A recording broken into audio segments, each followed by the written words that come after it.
5 years ago, when I was 23, I had been working with a company that handled hospitality training and stuff like that. What we did really wasn't important, but at that point I had been with the company for about 3 years already. Mark had gotten hired around the same time as I had, and we did a lot of training and stuff together, got put in the same call center group, and all around just became extremely close friends that hung out after work since we lived close to each other and were both unattached.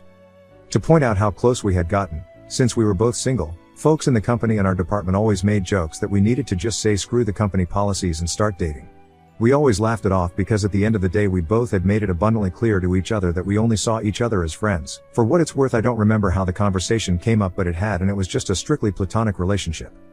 So yeah, we were basically attached at the hip for about 2.5 years when I met Paul, at the time 29/M and currently 34/M, and began dating him. Paul and Mark got along somewhat fine at first, but a few months into dating Paul started to get upset if I said I was going to grab dinner with Mark after work, even if Paul was working at the time since he had his own long hours. For what it was worth, Mark seemed to understand where Paul was coming from and only grabbed dinner with me when I asked him, never prompting it himself. Well, on my 24th birthday I decided to throw a party at my apartment, and when Paul flaked on helping me get supplies, Mark stepped in and helped, even going out and buying the lion's share of the booze for the party. The party got going and Paul ended up showing up an hour after most of the others were there. After a few hours, most of the people started heading out, leaving a few people sleeping in the living room because they were too drunk to drive, and then Mark, Paul, and myself. Mark insisted I go lay down since it was my birthday, and he knew I was already pretty drunk myself, so it wasn't right for me to clean up after my own party. So I said good night to everyone and Paul helped me back to the room. Like I said, I was pretty drunk, and while I remember the night, I also remember being very off my normal composure. He put me in bed on my side facing the wall and then left, and I pretty quickly dozed off. The next thing I remember is loud music blaring in the room and feeling completely bound. I was still inebriated, but as I tried to move around I could feel I was tied to the bed and could feel someone on top of me. I was laying on my stomach and there was a hand on the back of my head pushing it into the pillow so I couldn't see anything, and I could feel someone stumbling to try and pull my pajamas down and shoving his hand up against me. Someone was pounding at the door until I heard a loud crack and then Mark and Paul's voices arguing. The pressure pulled off my head and I could see the one of them pulling the other away, but in the darkness I couldn't tell who was doing what, but there was a lot of screaming and crashing. A few minutes later Paul comes back in the room and unties me from the bed and just holds me, telling me Mark had been trying to rope me. I wanted to file a police report, but Paul convinced me not to since he had gotten there in time and nothing had happened, which I should have taken as a red flag, but I just didn't at the time because I was so relieved that I had been saved. I took a few days off from work, blocked Mark on all social media, but not before he texted me trying to tell me that Paul had been the one to attack me and that he was the one that saved me. I didn't believe him because it had been Paul that came in and untied me though, and if Paul had been trying, then why would he do that? Plus we were dating and it just didn't make any sense to me, so I thought Mark had just snapped or something. I ended up quitting from the company before my time off ended because I had been starting to look at advancement in my career and moving on, so I just decided that was my sign and tried to run away from it all. Paul and I kept dating for about 6 months after that until I caught him cheating on me with a lady from his office. Maybe this should have been a bigger red flag to me too, but I had been trying to distance myself from what had happened. Then life just went on. I got comfortable in my new job, stayed away from getting too friendly with anyone from work, and have never had a close guy friend again. Occasionally I'd see Mark at the grocery store or around town. Like I said, we had lived close to each other and neither of us moved, and I never felt the need to since he kept his distance from me completely, and I thought I was mostly over what had happened half a decade ago until I get a notification a few hours ago that Paul had messaged me.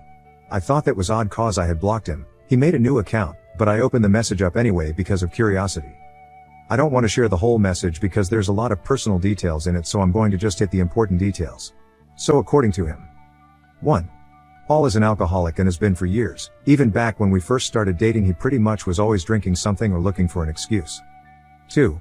He got fired from his job for showing up to work drunk and assaulting the receptionist by trying to force his tongue down her throat in the front lobby. At 9 a.m., he was in court-mandated AA, and as part of his recovery he was trying to make amends with anyone he has wronged because of his habit. And finally. 3. Mark never tried to rope me.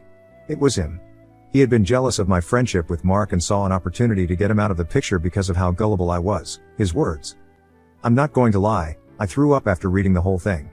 He had so much detail behind all of it that I just felt sick to my stomach that he not only remembered everything, from how he had secretly put ties on my bed before I even went to sleep once he saw how drunk I was getting, to how he beat the shit out of Mark and threatened to kill him if he went to the cops. I know it's not a healthy reaction, but I've been drinking a bit since all of that message hit my inbox, trying to decide what to do. I know I need to call my therapist to talk about all of this, but my mind keeps going back to Mark and how betrayed he must have felt over it all. I even unblocked him on all my social media, He never blocked me, so his profiles popped back up pretty quickly, and I've been trying to decide if I should message him or not.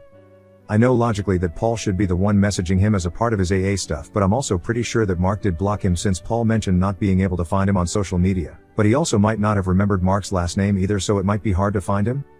So I guess my question is, should I message Mark? What would I even say? Sorry I didn't believe you when you said you didn't try to rope me. Mini update, a close friend of mine answered her phone and is swinging by to spend the night with me here just so I have a shoulder to cry on, because I could just use a good cry right now. I'm going to leave Mark alone for now while I get my thoughts in order, but I'll probably send him a message in a few days once I can talk to my therapist. I did put the wine away, it's not helpful right now and I don't want to make the wrong decision and message Mark strictly on a somewhat drunk impulse. Some selected comments from Oop. Commenter, yes, you should message him because that has to be an open wound for him that never healed. If he came in to try to stop Paul and ended up the bad guy when he was actually the good guy as a punch to the gut, and never being believed about it as a constant pain that never really goes away. Good luck. That Paul guy, glad he isn't part of your life anymore. Wow. This is exactly why my mind has been going to Mark, because I feel so incredibly guilty. I've been sort of, I guess, cyber stalking him a bit here, and it seems like he's had an okay life, but I just feel like I owe him some sort of message now. Commenter, all I'll say is that you shouldn't be surprised if Mark wants nothing to do with you after you tarnished his name and kind of his soul in a way. I'll bet that because of this there's more than a couple people that think of him as Mark the Ropist, not just Mark. I hope you learn that you shouldn't believe the first story you're told when someone else's life is in the crosshairs of your poorly informed decisions. Y'all can get mad at that if you want, but this isn't a time to coddle anybody's feelings to avoid speaking an uncomfortable truth. There can be two sides of an argument without anybody needing to go call their therapist because they got triggered over an ounce of opposition. I'm sorry any of this happened to you at all. That should have never happened. But what happened to him is even worse, and at the end of the day you are the villain of his story. While I completely understand that might be Mark's reaction, and it is totally understandable if it is, I want to make it clear that I did never go around calling him that or outright telling anyone, even though my first instinct was to file a police report. Paul had stopped me when I had brought it up, and in hindsight it's probably because the investigation might have revealed it was him, but I never told the company I was quitting because of Mark or anything like that, and only a handful of my close friends and my therapist even know of the assault. While that doesn't stop gossip, which may be what you're referring to, I didn't actively go out on the street screaming Mark was a ropist. I'm also not saying I expect to even want to be close friends with him again, and maybe now this is just my own selfish guilt that is telling me I need to tell him. But as other commenters have mentioned, and I am taking the advice of, it's better for me to process this new information and talk to my therapist first. Update. I went to bed last night after putting the wine away when my friend got here and woke up to so many comments and PMs that I can't quite get back to everyone without being repetitive, so I want to just answer a few common things I've been messaged or seen. 1. In a comment I mentioned I have told a handful of friends. To be specific, I told 3 plus my therapist. I didn't have a whole lot of close friends back then and wasn't a part of a big friend group either.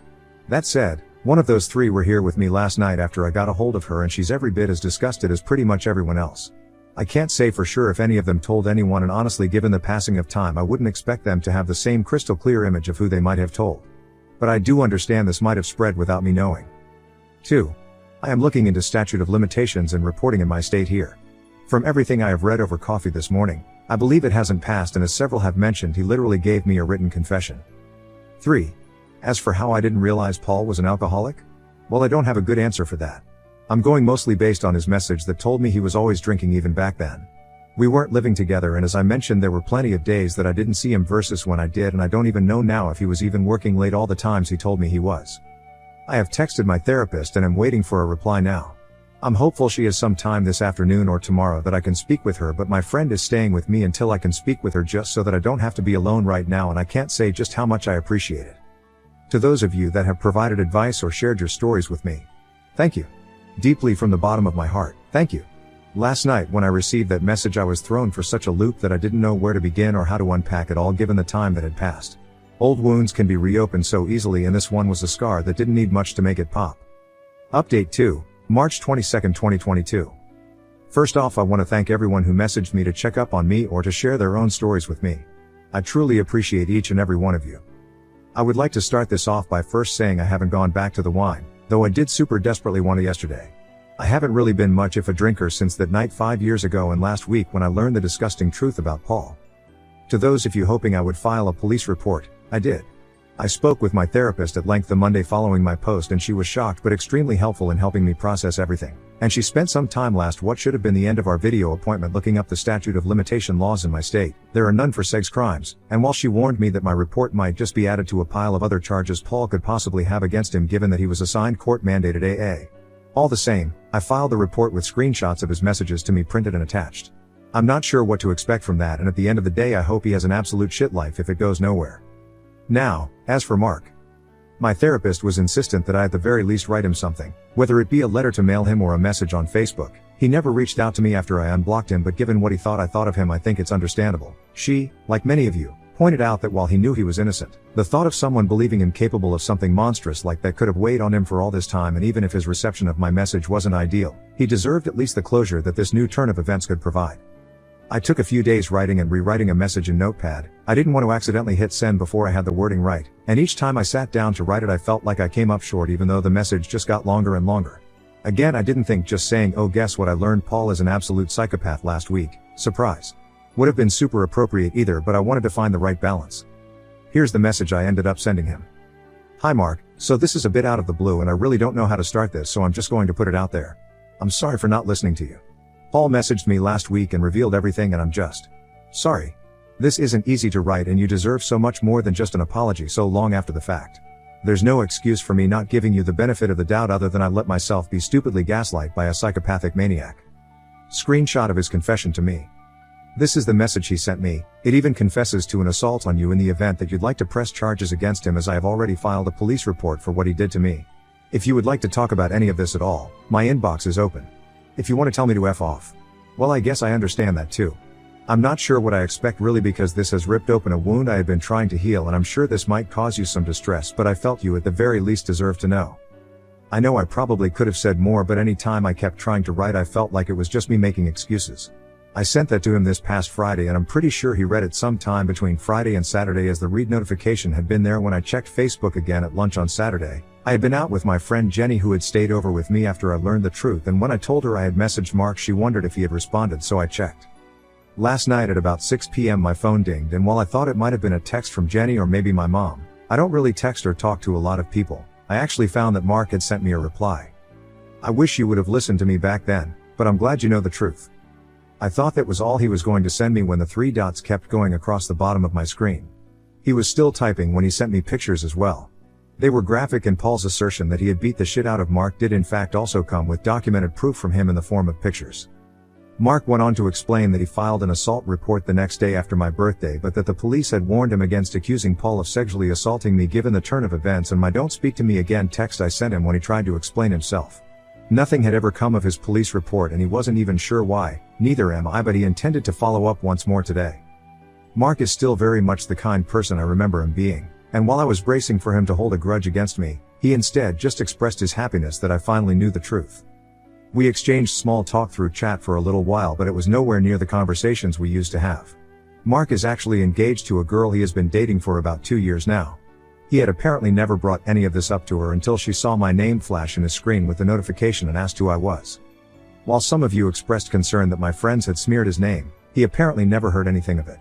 He actually still works for the same company we had both been at, just now in a copywriting role for the marketing team, so at the very least the lack of a police report for me or making a scene at work worked out in his favor there. I asked if we could keep in touch, even if only with small talk, and he said that he thought that would be okay, though he was a lot busier than he was back then between work and planning his wedding. While I thought that was going to be the end of it, he messaged me a few hours ago to let me know he refiled his police report with the added messages I had sent him, and that if I'd be open to it, he'd like to meet for coffee with his fiancée in tow and a friend of mine if I felt more comfortable doing it that way. Not really sure if that's an entirely good idea, but I shot Jenny a text to see what she thinks and if she'd be open to coming with. She said it's ultimately up to me what I decide to do and she'd be with me either way, so yeah, that's the update for those of you who have reached out and asked. Ops comment. Hi everyone. Someone brought it to my attention that my posts had been compiled over here, so I wanted to pop in and thank everyone that has reached out to me.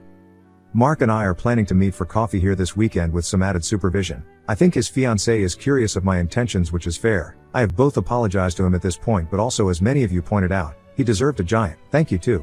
I know some of you are telling me to leave him alone, but he was the one to suggest the meeting, and in all fairness I owe him at least a coffee, and much more truthfully. Words cannot stress how forgiving he has been over what has transpired, and though I'm trying not to blame myself for believing the psychopath, it's not as easy as just letting it go. I knew making my post some would blame me, that's just Reddit, but being able to put this out there has allowed me a sense of relief in some ways that just talking with my therapist didn't fully accomplish. Police reports have been filed against Paul and I do hope something comes from it. I know he's in AA and some have messaged me saying I'm a monster for airing this out when he's trying to better himself. Seriously, I got at least 5 DMs to that tune, but F that. The shit he did to me does not get absolved just because he fessed up 5 years after the fact. Final update, September 19, 2023. I haven't opened this throwaway account in close to a year and a half and honestly never expected to come back to it after I aired out learning about the gaslighting monster that had attacked my over half a decade ago. For anyone who wants more details, my profile has the posts logged and I'm really not trying to reshare and rehash it as I have gotten more than enough of that out of my therapy appointments. The reason I'm posting is primarily out of joy. My attacker, Paul, had a slew of other court dates already when I had filed my case against him and I had started to lose hope that anything was going to happen since I was reporting an incident from over 5 years ago, but the court system in my state was stupidly overbooked and I just had to wait for things to take their natural course. Over the last few months I started to get follow-up calls from an investigator that was apparently going over the details of Paul's case. He was already facing some time in prison over a different assault charge. His time in AA had proven not to be effective even with trying to make amends, and the prosecutor was looking to add my report of sexual assault to an overall criminal case against him, but it would require me to submit either a document to be provided as testimony, or to act as an in-person witness. Though I had received Paul's message, I hadn't interacted or seen him in person for well over 4 years and my therapist suggested I might get some closure over testifying against him in court. This finally happened last week. It was hard, and I won't lie. I cried while I was on the stand, but it felt good. The years hadn't been kind to Paul and while he certainly looked remorseful sitting in the courtroom, I could give 2 Fs about how this was going to affect him. I left after that and found out just this morning that between his various cases he's going to prison. I'm not sure how long, but I also know he is being added to the SEG's offender database, which is another win as far as I'm concerned. Other than that, life has been going pretty well. I've decided to throw myself into some new hobbies, another suggestion by my therapist, and have overall tried to just become the best version of myself as possible. My old friend Mark, who had taken the blame for Paul's actions for so long, got married in the middle of last year and while he and his fiancée had offered me an invitation, I didn't feel like it was my place to attend. We hadn't been in contact for so long and I didn't want to have anyone asking me questions on why I was there when I didn't really have any other friends attending the event. We message every so often but he's got his own life, and it's not my place to intrude on that. I'm just happy that Paul's bullshit never got to derail his life in any huge way outside of the obvious. I'll probably never have reason to log back onto this account again, and really only did it today because I was just so overjoyed in hearing the results that it reminded me I had vented to you all so long ago now. To everyone who has reached out to check in on me, thank you. I appreciate each and every one of you.